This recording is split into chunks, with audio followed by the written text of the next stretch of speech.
Il nostro obiettivo è tutelare gli interessi individuali e collettivi degli utenti nei confronti di enti pubblici e privati, portando un miglioramento in termini quantitativi e qualitativi della vita dei cittadini. Cercheremo di portare avanti un progetto di sviluppo di una cultura del consumo responsabile ed ecocompatibile.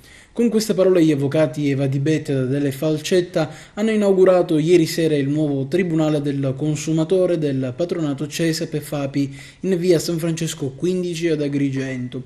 Un punto di riferimento importante per la città dei Templi per una categoria variegata che non di rado viene vessata con conseguenti danni pregiudizievoli a proprio carico. Attività di consulenza, assistenza specializzata sotto il profilo legale tecnico, predisposizione di reclami, ricorsi e richieste volti alla risoluzione delle vertenze con un dispendio economico che possa venire incontro alle incombenze economiche degli utenti.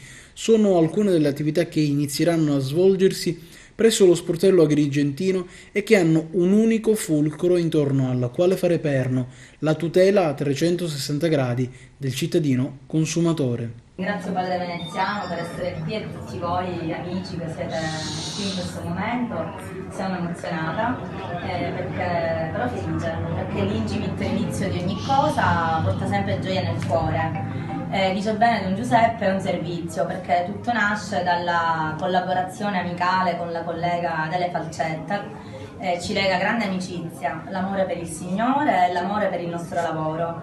Da qui è nata l'idea del Tribunale del Consumatore, che è un parolone grosso, ma è una cosa molto semplice in realtà, perché nasce proprio come associazione volontaria, libera, autonoma, a tutela degli utenti, dei diritti degli utenti. Diritto è una parola tanto facile quanto difficile, perché racchiude un mondo. Perché tante volte i diritti non si conoscono, quindi intanto portare a conoscenza di tutti i propri diritti, di come farli valere e soprattutto aiutare la gente a farli valere. Io sono particolarmente contenta perché il Tribunale del Consumatore è una realtà importante, è un'associazione che si è diffusa ormai in tutta Italia. Ma perché dicevo che sono particolarmente contenta? Perché è nata in Sicilia, è nata ormai sono parecchi anni fa a Patti e poi si è diffusa, data la bontà e la serietà della struttura, si è diffusa